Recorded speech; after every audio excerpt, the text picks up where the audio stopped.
Welcome back to the Flying with the Flock podcast, the best place to get your Eagles and other NFL related news. I'm your host, Matt, and ladies and gentlemen, we are currently a week into training camp and roughly a week and some change away from the Eagles' first preseason game, which is. You think I would have already had this pulled up. Saturday, August 15th. So next Saturday, we will finally have the Eagles on our television screens playing football. But we're only a day removed from the NFL Hall of Fame game. So if you're dying for any form of football, even if it's the Carolina Panthers versus the Arizona Cardinals, and it's all their backups, then get ready, because one of the worst football games of all time will probably get more views than the NBA Finals, and everybody will just be okay with that. So yeah, before we hop into this episode, where we're going to be covering a lot of the news going on around training camps in the NFL and in the Eagles training camp as well, I'll dissect a lot of that with a lot of notes that I have. I'm going to ask you all to leave a like and subscribe down below before we hop into it. That would be much appreciated.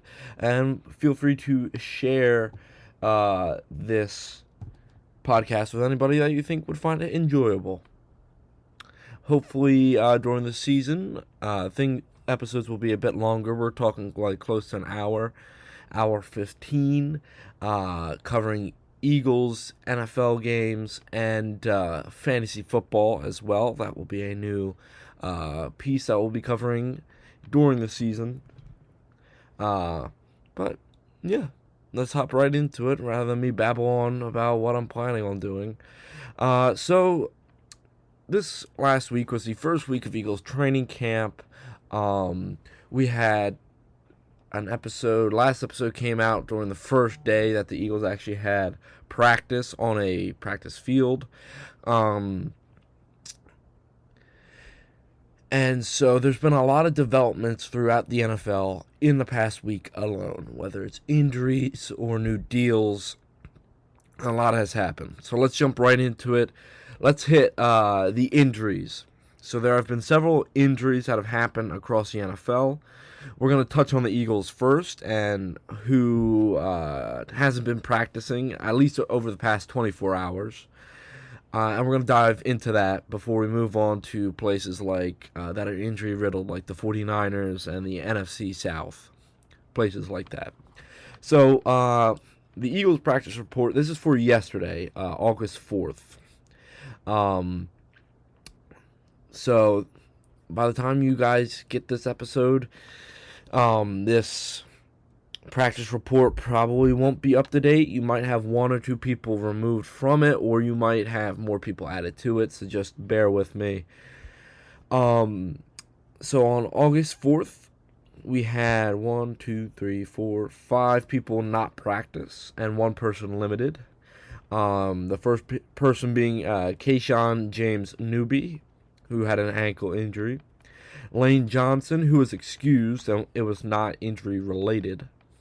Micah Morris, who had a shoulder injury, a calf contusion. Hold on, there's a more expanded list than that. Well, I'll add those two, I guess, on. The two that I know. Micah Morris had a shoulder. Jaden Roberts had a calf contusion. Cole Wisniewski is still battling against a hamstring. And both Devontae Smith and Mekhi Lemon are also dealing with hamstring injuries as well. Both are said to not be significant of nature. So, for Lane Johnson, it was the third day of practice where he was not seen at all, let alone just not practicing and being an observer of practice. But it seems like Lane is not in threat of missing any time outside of the time that he needs. I don't know exactly what's going on, and I'm not one that's going to speculate whether a guy is what a guy's dealing with off the field, because it's just out of respect. That's kind of a douchey thing to do. I will say the longer it goes, the more concerned I might be, but it's only 3 days. I feel like either today or tomorrow we could hear that Lane Johnson was back at practice taking reps with the first team offensive line. Guys like Keyshawn James Newby, Micah Morris, Jaden Roberts, and Cole Wisniewski. All those guys, I believe, are all rookies. The only one I don't know is Jaden Roberts. Yeah, he's a rookie offensive guard. So all those guys are concerning to me that they miss practice due to the fact that they're all like bubble guys. Like they might not make the team if they don't show out at practice. And it feels like Cole Wisniewski has been out for a while. I mean, the James Newby injury was recent. Michael Morris was recent. Jaden Roberts was recent. All three of those guys were injured during Saturday's practice, so it will probably take them a week to get back in shape, and even then it'll still give them a week to get set before their first preseason game. But all those guys are either third teamers, developmental teamers, or a guy like Micah Morris, who I think is more like a second teamer, based off of his physicality and where the team has kind of been playing him at in the rotation of offensive lines. So for those four guys, this is fairly concerning. You would hope that they get right as soon as possible so they can make the roster. It doesn't seem like any of these are overly severe, outside of maybe Micah Morris, who went down pretty hard apparently, and Cole Wisniewski, who has missed a decent amount of time already. Those two guys I'd be on the watch for, seeing how long it takes for them to rehab, whether they're still off to the side being limited during practice. I mean, the Eagles had 3 offensive linemen go down. No starters, but still 3 offensive linemen go down on Saturday's I think it was an indoor practice, with the third being a guy that we haven't talked about, Cam Williams, he was running with the second team, and he had a knee contusion. I think he was the only player that got carted off, but he's already back in a limited capacity. So he's already ahead of the 8 ball compared to guys like Micah Morris, who are looking to cement themselves as a second teamer, as a depth piece that could possibly see some starting time if any of the Eagles go down. Touching on the Devontae Smith and Mekhi Lemon, I'm not too concerned about Devontae. I know this is probably more precautionary from Sirianni, that he wants to allow these guys to take their time to get 100% before they come back to practice, and that's pretty smart. I mean, there have been several injury scares. I mean, Cooper DeJean went down yesterday with an arm injury, so all these starters I would expect to be missing significant time if they are officially injured.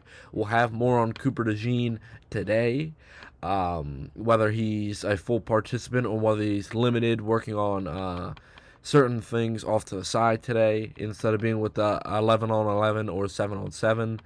And on top of that, Devontae Smith, I wouldn't be surprised if it's going to take like 3 or 4 days until we even see him back on the practice field with pads on, which is fairly important right now. Is getting all these guys have gotten used to practicing without pads, whether it's off-season training camp or whether it's the mini camp, or whether it's actual training camp.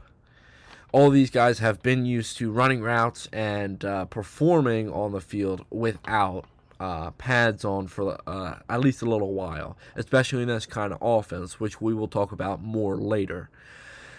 So guys like Devontae and Mekhi should emphasize getting back ASAP so they can get back with pads on, get back into the swing of things. But who knows? We'll have to wait and see whether Devontae's going to take a while to get back, or whether he'll be back this weekend. It's really hard to say with a hamstring injury because the level of severity, although apparently not that high according to the Eagles front office and the Eagles coaching staff, could still be more than they're leaning on to. Makai Lemon, that is fairly concerning to me, only due to the fact that he missed he missed 4 out of the 8 off-season days, like off-season training, whether it's required or optional, off-season training days at the Jefferson Health Center due to a hamstring injury. And so if this is going to be a common theme moving forward, he hasn't been flashy too much on the practice field so far. It doesn't mean Hurts hasn't been trying to. Hurts has thrown the ball several times in Lemon's way. It just means Lemon hasn't looked stellar outside of maybe 1 or 2 plays. So that is slightly concerning with that hamstring injury. You would hope that this is as minor as it could possibly be. Maybe just tweaked it a little bit and might take a day or 2 to rehab completely before he's back out there taking more reps. The more that he's off, the more likely to me that he slides down to wide receiver 3, and we see the Devontae Smith, Dontavian Wicks show, because Dontavian Wicks has been doing amazing, and we'll talk about that later when we talk about the overall Eagles training camp over the first week. But Lemon needs to get back on that field as soon as possible and start to show some things outside of just running good routes and dropping Jalen Hurts' balls. Moving on from Eagles training camp injuries, we're not going to go as in-depth with a lot of these injuries for these other teams, but we can still touch on them a decent amount. So the 49ers, I know we talked about last week, they had piled up maybe like 1 or 2 injuries during the first day of training. Oh no, it was 3 injuries on players the first day of training camp, and it was also their head coach was out. Since then, there have been several more injuries to happen to the 49ers. And I'm just going to go down the list here real quick. This is after 5 training camp practices for the 49ers. Mike Evans with a quad. Dazon Stribling with a hamstring. Ricky Pearsall with a knee. He's out for the rest of the season. He's having season-ending surgery on his PCL. So Ricky Pearsall's out. Christian Kirk, Jordan James, Kalen Black, Mikhail Kamara, Keon White, Malachi Mustafa, Federian Lower, Grace Halton, Andrew Farmer. So those are all the players that are injured and weren't previously injured and or on just a reserve list. Ultimately, I think that the 49ers have really done themselves a disservice not trying to move away from that substation, which now looms large over the entire 49ers franchise. I mean, every single season it seems like they pile up injuries more than any other team around the NFL. And to me, there might be something behind the fact that that substation, I don't know, could be deteriorating some of their bodies. I mean, it could just be a curse. It could just be the 49ers being the 49ers. But for some reason, as a superstitious man, I do believe that there could be some truth behind the fact that the substation is kind of destroying these guys' bodies. Their wide receiver core is absolutely decimated to the point that they had to bring in former 49ers receiver Deebo Samuel on a 1-year, $7 million deal. Because they're already down Mike Evans. Mike Evans has a quad injury, so he'll be out probably for a week or 2. Ricky Pearsall's out for the rest of the season. Christian Kirk is dealing with a calf injury, and George Kittle is still recuperating an Achilles injury from last season. So it's going to be hard to say who Brock Purdy is throwing to. Week 1, I hope a lot of these guys will be ready, like Mike Evans and Christian Kirk. I believe they can get healthy enough that they can make a difference in the 49ers passing game, but it's going to be really hard to tell, especially this early. I want to see over the next couple of weeks. I will be monitoring all the injuries because there's a lot of injuries that even more than I'm getting into here this episode across the NFL. I will be monitoring. Jesus, can't speak today. I'll be monitoring all the different training camps to see if any big names truly get injured. I want to touch on, moving off of the 49ers, I want to touch on the Chiefs real quick and Patrick Mahomes returning. He got clear last week to return for training camp after dealing with an ACL injury or an ACL tear. So, realistically, Mahomes looks rusty. He doesn't look perfect, but there's just one clip that was going viral, and it was Patrick Mahomes throwing the football into the back of his center's helmet, and it looked like it just slipped out of his hands. And so I am just wanting to bring this up, that Patrick Mahomes, wait to see how he does the first 3 weeks, and then y'all can start buying stock again in the Chiefs. Just wanted to put this here as a quick PSA. Watch buying stock in the Chiefs this early. Wait to see how they kind of shape out, because their offensive line I still wouldn't trust to defend a house of cards, let alone a $500 million quarterback. So, yeah. Just wait and see how the Chiefs kind of do. There's no real injuries here, but I'm just skeptical. If one person goes down in this scheme for the Chiefs, I wouldn't be surprised if we don't see him sniff the playoffs once again. The last area that I wanted to talk about injuries was the NFC South. And there have been several major injuries in the NFC South. So I'm going to talk about the first one, that being the Saints defensive tackle Brian Breezy injured himself. I believe it's a season-ending injury. I don't 100% know what the injury was.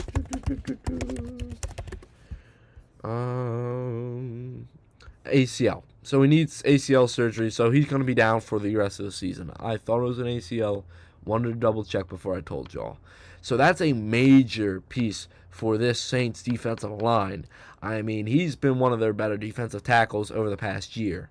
And so losing an anchor like Brian Breezy is going to hurt long term for the Saints. And I know the Saints, a lot of people have them winning the South.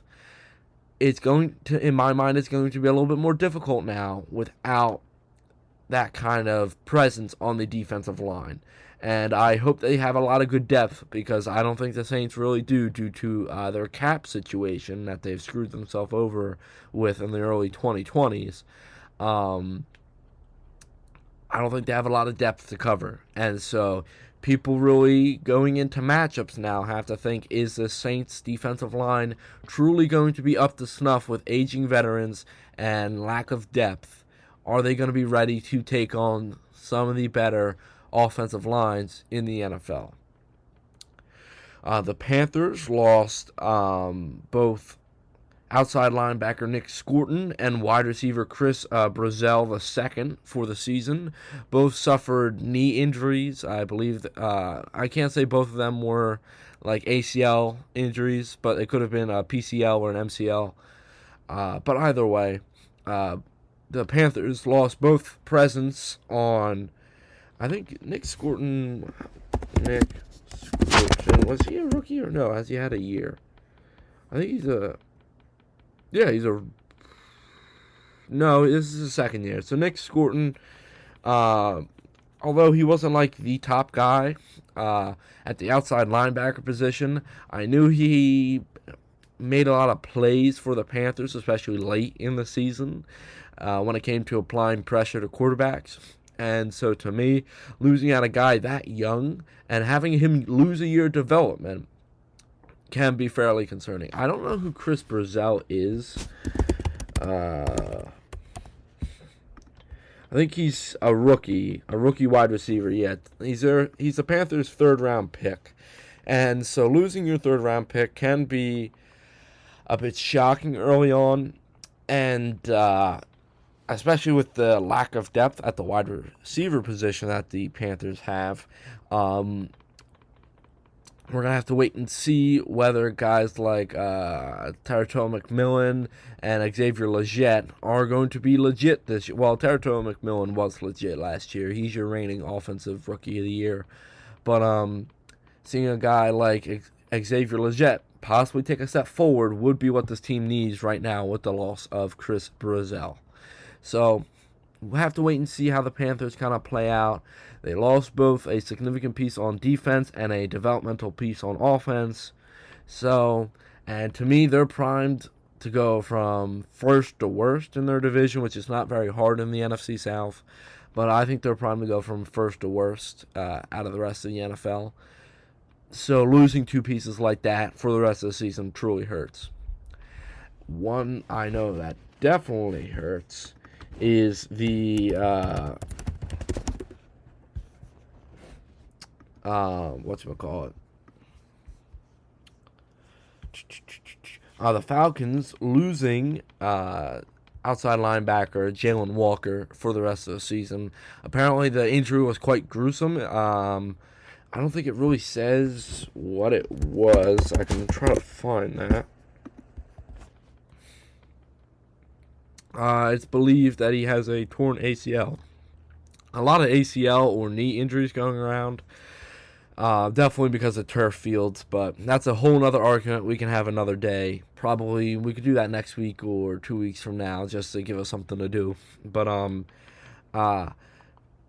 Falcons losing a second-year outside linebacker that actually played pretty well for them.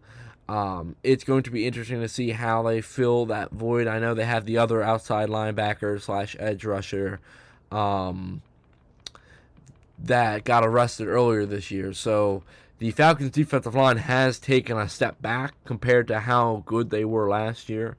And even losing depth pieces like Arnold Ebiketie to the Eagles, it's going to be hard to see how this Falcons defensive line takes a step forward when they're losing all these kind of pieces around them. And the Bucs, as much as I want to say the Bucs got injured, they haven't. They're just dealing with Baker Mayfield and Vita Vea drama. Well, two separate dramas. So yeah, Bucs are in it for the long haul at this point. So we're gonna have to wait and see how the Bucs perform with Baker Mayfield calling out the team in the front office and Vita Vea requesting a trade away from the Buccaneers. All right, so now, after all that negative injury news, let's talk about something more fun. Let's talk about contracts. Welcome to a new segment on the podcast where if we have big contracts or multiple big contracts or just one, we're going to be heading to the section called Wheeling and Dealing. I know, very inventive, I know. So last week we covered several big deals, whether it was Denzel Ward or Jalen Carter. Several of these guys received market resetting deals. Well, this week we had even more market resetting deals. Would you believe that? The NFL keeps gaining more money so their players get paid more. Imagine that happening. I couldn't if I was a baseball fan, but we'll see if the MLB has a season next year. But that's I'm going to keep an eye on that because I enjoy that during the off season. Taking a look at it, the first guy I want to talk about, not a huge name guy, but still a solid piece, a guy that we talked about earlier this offseason that could have possibly been traded to the Eagles. That being Grant Delpit. Already has 27-year-old safety, has 6 years of experience already. Was a second-round draft pick in 2020, and eventually he has developed into a solid safety. He's not going to be a generation-defining safety like a Ronnie Lott or a Brian Dawkins or an Ed Reed, but he will be a solid guy that's out there to anchor the defense alongside, and especially the secondary, alongside a guy like Denzel Ward. Delpit received a 3-year, $48 million contract, including $35 million guaranteed, which comes out to like roughly a $16 million annual salary for the safety. I could break it down even more, but a lot of that guarantee money is in the signing bonus. So it's going to be interesting to see how Grant Delpit interacts with the club from now on out, since he has that contract. Originally, there was rumors that he was quite disgruntled with the Browns this offseason, and that's why there was a lot of rumors that he could be traded to a safety needy team like the Eagles. A lot of Eagles media members and a lot of Eagles content creators I know have talked about Grant Delpit in the past, and so have I. He's a solid guy that earned a good contract, and it's going to be interesting to see how his play moves. How his play is moving forward. Excuse me. Next up, we have a wide receiver. We have the Saints' number one wide receiver, Chris Olave, getting paid. If we come over to his page, the 26-year-old wide receiver, after playing 4 years, this being his 4th year, so after this he was going to have to re-up with a new contract anyway. But now, in 2027, his new 4-year, $124 million contract will kick in. This includes a $35 million deal at the signing bonus and $90 million guaranteed. That breaking down to roughly an annual salary of a $31 million deal. So he will play out his 2026 contract, his 2026 rookie deal, and then he will move on onto this big boy contract in year 5 through 8, and we'll look to improve from there. Chris Olave, to me, has been one of the solid wide receivers. His availability and his health are questionable at times, but I think there are worse things in this world than Chris Olave's availability.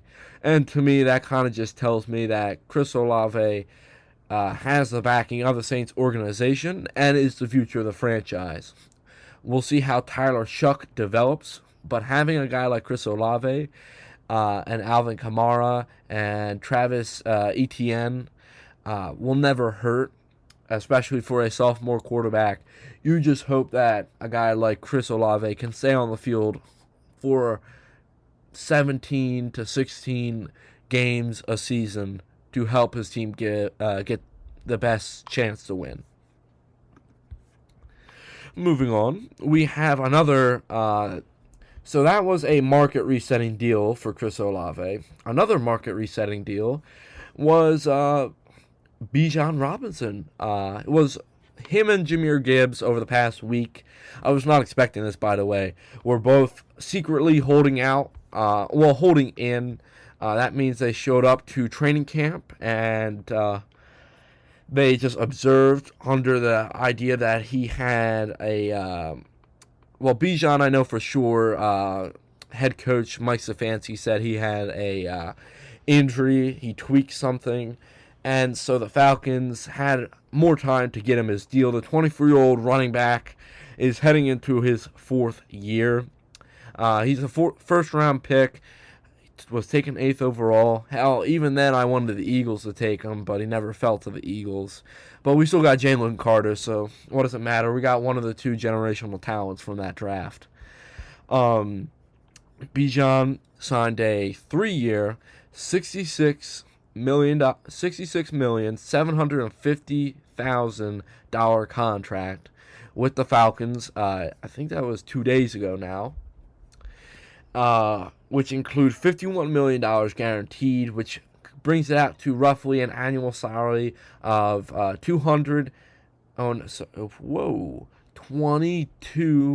$1,250,000, which will kick in the year 2027 and will take him through 2029. So this is only a 3-year contract extension compared to the wide receiver's 4-year contract extension. By the time that Bijan is done this contract, he will be around the age of 27, and obviously certain running backs, I don't think Bijan will be one of these, but certain running backs tend to fall off as they hit their late 20s because their legs cannot hold up as much anymore. Bijan has been one of the best offensive players in football, period, over the past 2, you can make the argument 3 years, even his rookie year. I think he has 30-something offensive touchdowns, whether that's receiving or rushing. Had over several thousand rushing yards. I don't know off the top of my head how many rushing yards he has, but he has several thousand rushing yards, maybe close to 1,000 receiving yards as well. So this guy has just been a monster on offense, and the Falcons have kind of filtered their offense through Bijan, which is not a bad idea. Cementing your future and getting ahead of the Jahmyr Gibbs deal really is going to help the Falcons long term. And I think that Bijan will continue to succeed in this league, even with this massive contract extension, which kicks in next year. Lastly, the last big deal I wanted to talk about was another market resetting deal heading back to the wide receiver market. And this one really makes 0 sense to me, so hopefully y'all could explain it down in the comments if you're a Ravens fan. This being the Zay Flowers deal. I mean, Zay Flowers, heading into the 4th year of his contract, has been a solid wide receiver, has not been a number 1 wide receiver on most teams, but for the Ravens, who lack wide receiver depth and solid wide receivers, he has been the number 1 option for Lamar Jackson. He was heading into his 4th year of his rookie contract, and so I think the Ravens, in order to get ahead of other deals that are coming, like the Garrett Wilson deal, and to hopefully not have to pay much more than the Chris Olave deal, the Baltimore Ravens dished out a contract extension that will take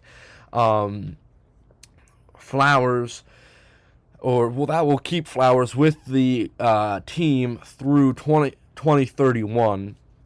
Zay Flowers signed a 4-year, $140 million contract with the Ravens yesterday, which includes $108 million guaranteed. That brings it to roughly a $35 million average annual salary for the 4th year wide receiver. He's solid. By the time his contract is up, he will most likely be 30 years old. He was always a little bit older for a wide receiver coming out of the draft. Not that that's a problem, but he'll probably only get one other major deal in his career outside of this one, whereas people that are a little bit on the younger side, like Bijan, might get another massive, or maybe possibly 2 more massive contracts before he's done. But Zay, it's kind of harder to say at this point. I would definitely hope that he takes a step forward this season. But to me, his route running, his catching ability, and his ball security have always been questionable to me as an outsider looking in. Maybe there are some other Baltimore fans that can argue against that, and I really hope so for his sake. But to me, Zay Flowers have always been a solid middle-of-the-pack wide receiver, just not a market-resetting wide receiver, if you're catching what I'm saying. Ultimately, the deal is done. There's nothing more that can really be undone at this point. I do think that this might be a hefty contract that the Ravens come to regret later down the line, but we're going to have to wait and see how he performs in 2026 before he heads into his extension.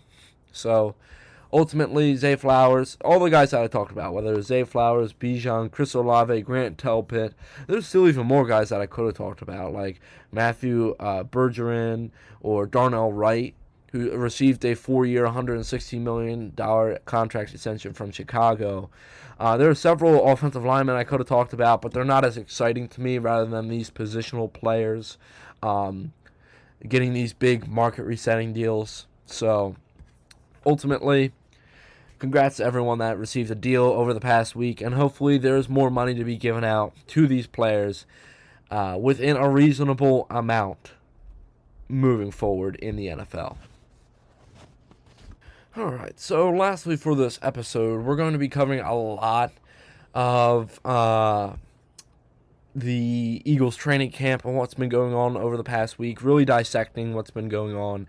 I'm more only going to be covering over the last 2 training camp days because now we kind of have seen how things are starting to shape out for both the defense and offense, and then we'll come back and we'll talk about the big picture and what I think overall this means for the Eagles, whether it's on offense or defense.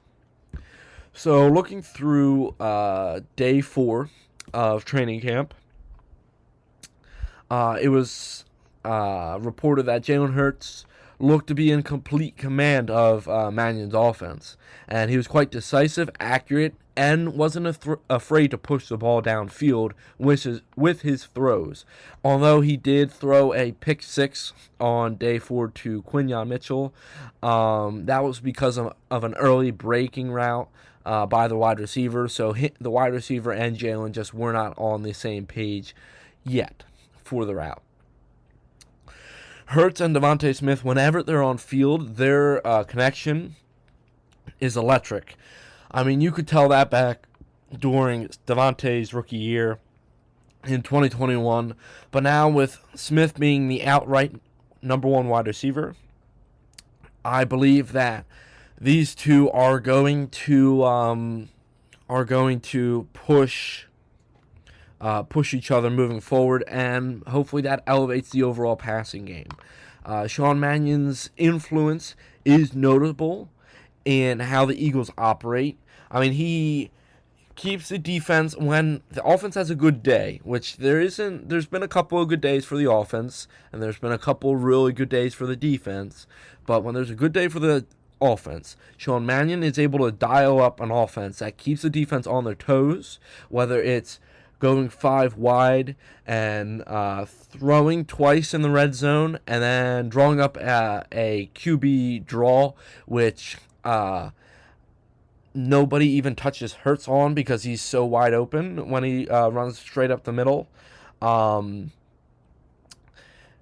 whether it's dialing up with motion, whether it's using Mekhi with motion and then finding a guy like Wicks deep, or running a bootleg. There's been quite a few times that we've seen Jalen Hurts rolling to his left and throwing downfield with his right and completing a pass. I mean, there was a pass, it was I think it was day 2 of training camp, where Hurts, obviously there's no pads, he wasn't going to get hit by anyone, but I think it was 7-on-7s, which means that there's only the secondary and the receiving core of the offense and the quarterback.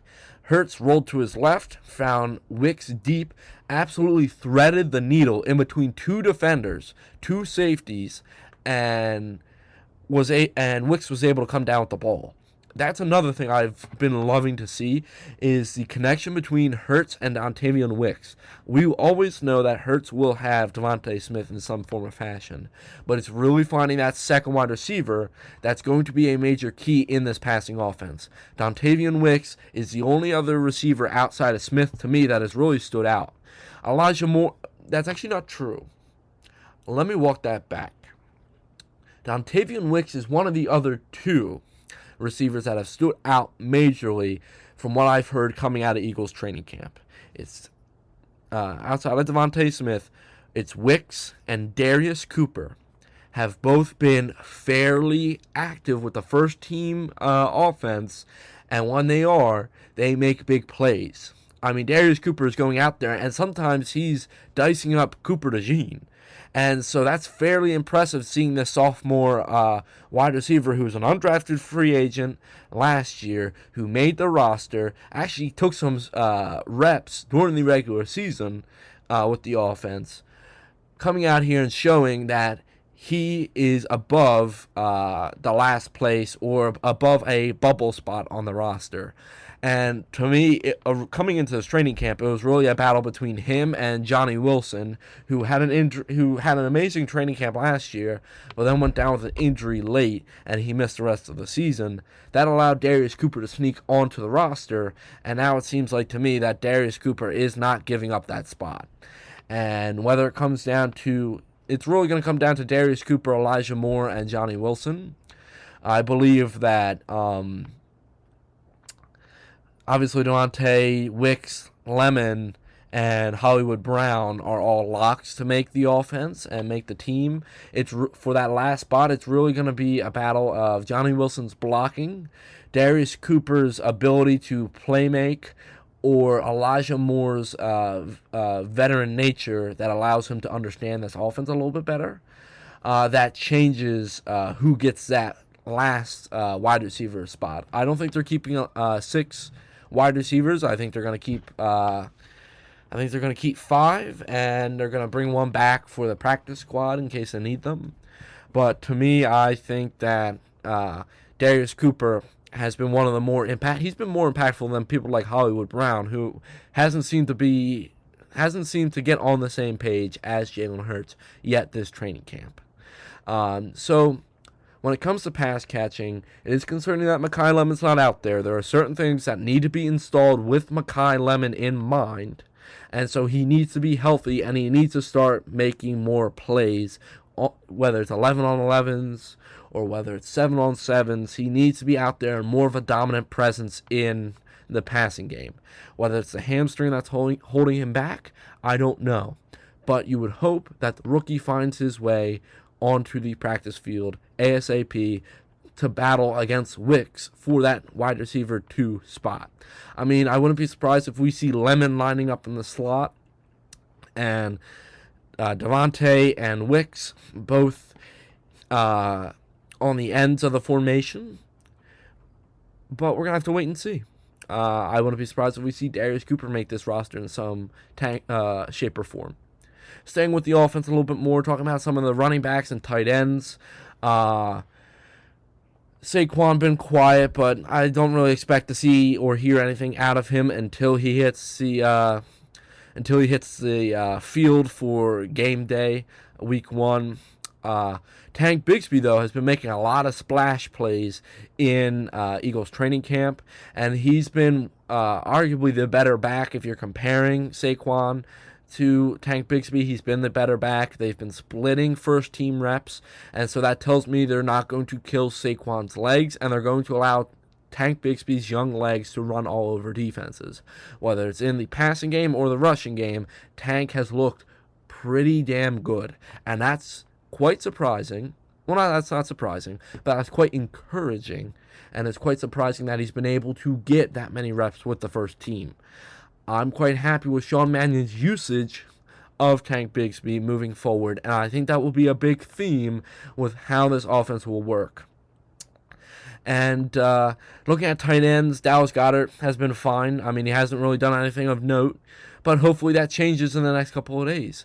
Johnny Munt has looked pretty solid as a pass-blocking tight end, and realistically, that's all he needs to be for the Eagles is a tight end to pass blocker. Eli Stowers and Grant Calcaterra are going to continue to battle it out, but I believe Grant Calcaterra has the edge on Eli Stowers. So it's going to be interesting to see whether the rookie can finally step it up after being radio silent for most of the offseason and so far the first week of training camp, whether he's able to step it up, whether it's in a preseason game or whether it's with the 2s or the 1s on offense, whether it's 7-on-7 or 11-on-11, we need to hear more from Eli Stowers, our second-round pick. Looking at the offensive line, the starters have been quite healthy, which is a godsend, knock on wood, that the Eagles' offensive line has been healthy. Obviously, Lane Johnson is out, but that is not injury-related. And so it really brings me to the fact that originally when Lane Johnson went out 3 days ago, now 4 days ago, but you had Fred Johnson filling in for him at his spot. And so that allowed Markel Bell on the second team offensive line, which has a lot of developmental pieces, like Micah Morris was on there, Willie Lampkin at center, Drew Kendall at guard. There's a lot of developmental pieces on that Eagles second offensive line. Markel Bell was able to swing back and forth between left tackle and right tackle, which is significantly different than what the Eagles offensive line philosophy has been in the past. When it was Jeff Stoutland, he wanted his offensive linemen, especially tackle, to marry themselves and study themselves under one position, become well versed in that before he can start moving you around. It seems like new Eagles offensive coach Chris Colper has been allowing a guy like Markel Bell to switch back and forth from left tackle and right tackle, and he's been doing a stellar job at that. And that brings me to my point here. Fred Johnson had one day with the first team offense, which is good. Fred Johnson is a solid piece, and I would expect him moving forward to be a guy that can come in and fill in case the Eagles need help or depth at the offensive line. But Markel Bell, the past 2 days, has been taking reps with the Eagles' first team offensive line. And so that is quite encouraging to me to see Sirianni and Mannion have this, and Chris Colper, all three of them have this confidence in this kid, this third-round pick, who is quite dominant, and he hasn't made a miss yet. It came out yesterday, I think, that instead of going home in between off-season workouts and training camp, Markel Bell stayed in Philly, stayed at the practice facilities to work out with veteran guys like Lane Johnson and Jordan Mailata. So I wouldn't be surprised if we were starting to see the future of the Eagles' tackle position come to fruition. Wow, that rhymed. I didn't even mean to do that. Markel Bell, to me, has been outstanding, and he's been the best rookie at training camp so far. And for the question marks that we have on the offensive line's future, obviously Landon Dickerson talked about how the rumors that he could be contemplating retirement was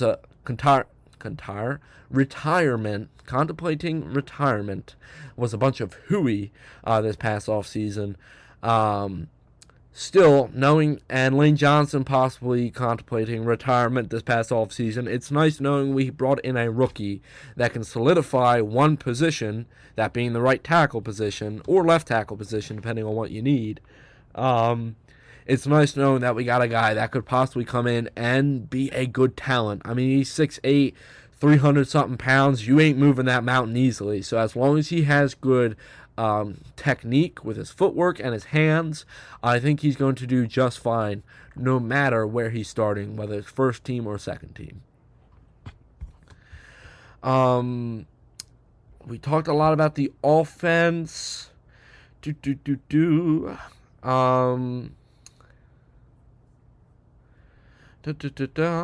so let's talk about the defense. It seems like as of right now, the defense has been winning most practices. Out of the 3 practices we've had, or the 5 practices, that they've had, the Eagles defense has won 3 out of 5 so far. Nick Sirianni likes to declare whether the Eagles defense or offense won. He said that 3 times that the Eagles defense has won. But that also means that the Eagles offense has been able to catch this Eagles defense off guard as they expand and install more of Mannion's offensive playbook.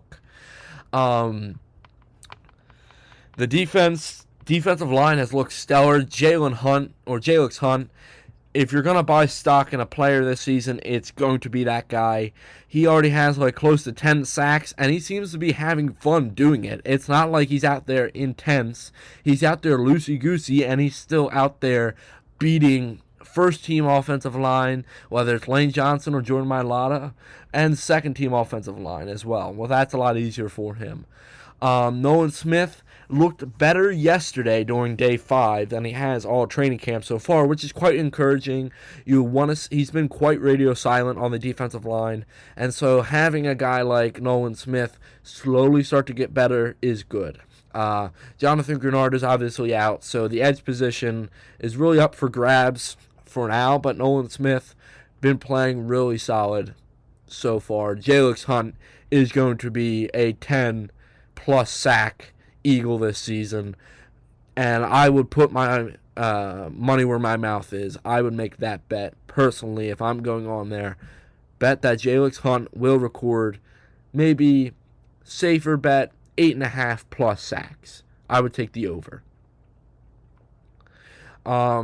Defensive line, Jordan Davis and Jalen Carter. Jalen Carter has looked so much better compared to last season, and you can definitely see the difference from how he was feeling with those shoulders to now.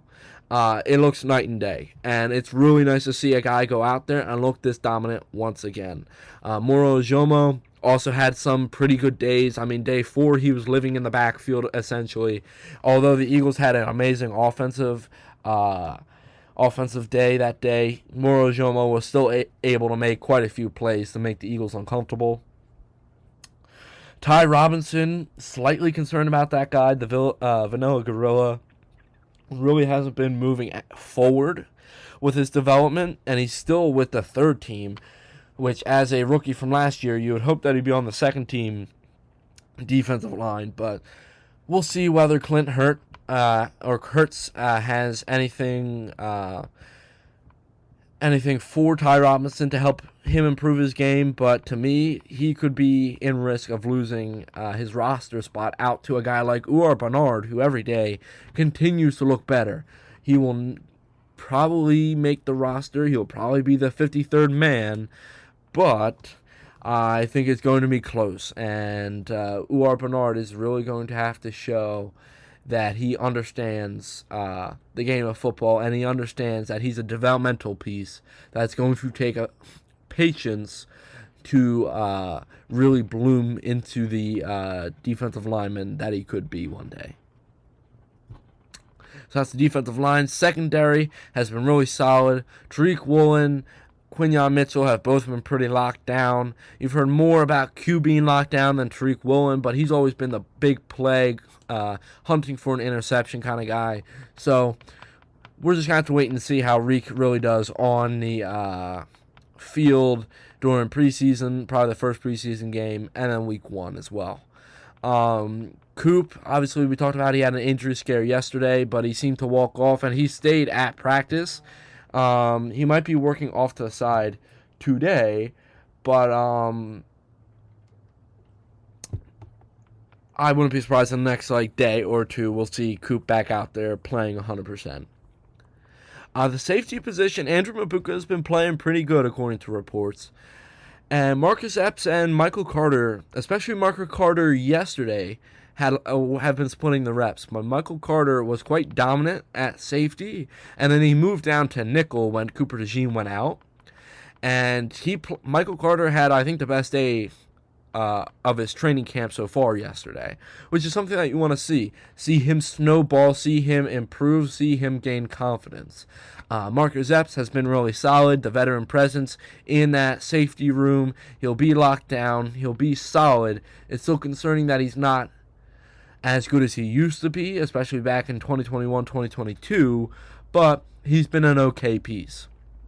I wouldn't be surprised if we hear Michael Carter start to get a little bit more of the first team reps over the next week, whether it's more of like a 75-25 split between Michael Carter and Marcus Epps, or whether they keep it still 50-50 until they get down to the last preseason game, and they decide they're going to go with one or the other.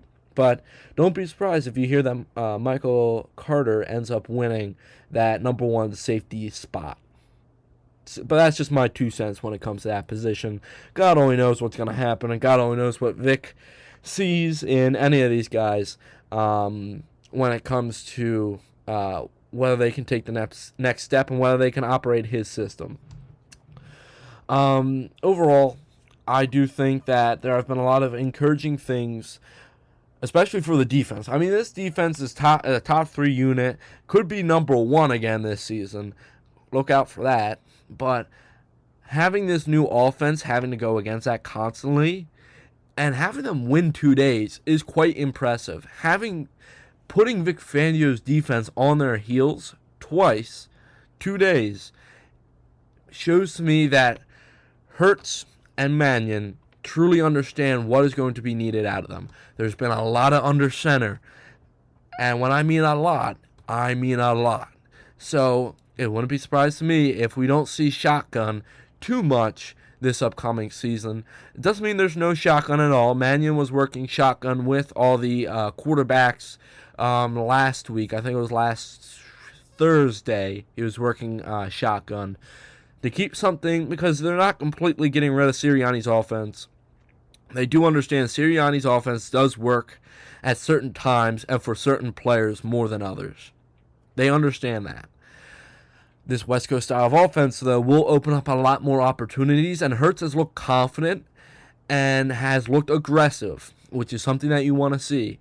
He might throw 1 or 2 more interceptions this season than he has in years past, but if he throws 5 to 7 more touchdowns and rushes for a couple hundred more yards, I wouldn't be surprised if we see Hurts again in the MVP conversation. He's quite dominant. He's able to adapt to change. And over the next week, don't be surprised, especially as we get the starting wide receivers like Devontae Smith and Mekhi Lemon back. Don't be surprised if you hear that he only has like 2 incompletions or 4 incompletions during practice, and he throws like 2 or 3 touchdowns. It's not the touchdowns that's concerning me. We can get a touchdown anytime, whether it's running the ball.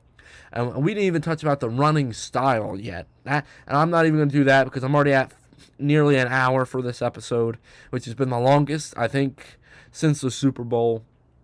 But, there's a new rushing scheme. There's a new passing scheme. So there's so much stuff that we need to dissect and break down that I almost have to do a completely new episode. Just a bonus episode for y'all. So let me know if you guys would like to hear that. A bonus episode where I dissect the West Coast offense as a whole and break it down to the bare bones so you guys can understand it and understand what I see and the promise that I see coming out of this offense. Alright, that's it for this episode, guys. I want to thank you guys so much. I hope you guys liked the wheeling and dealing segment. That will come back, especially next off-season, but wheeling and dealing is a new segment that we have. The first preseason game is going to be this tomorrow, Thursday, August 6th at 8 p.m. It's a Hall of Fame game between the Panthers and the Cardinals. Obviously, I'm not going to pick this game because anybody can win a preseason game. If I had to pick, I would say Cardinals because I trust in that offensive scheme a little bit more, and I think Carson Beck has been having an amazing training camp so far. So if I had to pick, I'd pick Cardinals, but I'm not going to officially stake my name on that because it could go either way with a preseason game. But that's it. That's all the Eagles NFL news I have. I will see you guys next week, and we'll have a lot more to talk about this Birds offense. And I will keep monitoring all these Eagles injuries and seeing when some of these guys, especially those on the bubble guys, these rookie 5th, 6th, 7th round guys, seeing whether they're going to be able to make the roster. And I didn't even get to talk about one of my favorite prospects so far. That's Cole Payton, the lefty quarterback that the Eagles have. He's been amazing with the third team and developmental guys. You'd hope to see him make the roster, but we're going to have to wait and see. But until next time, guys, remember, go Birds.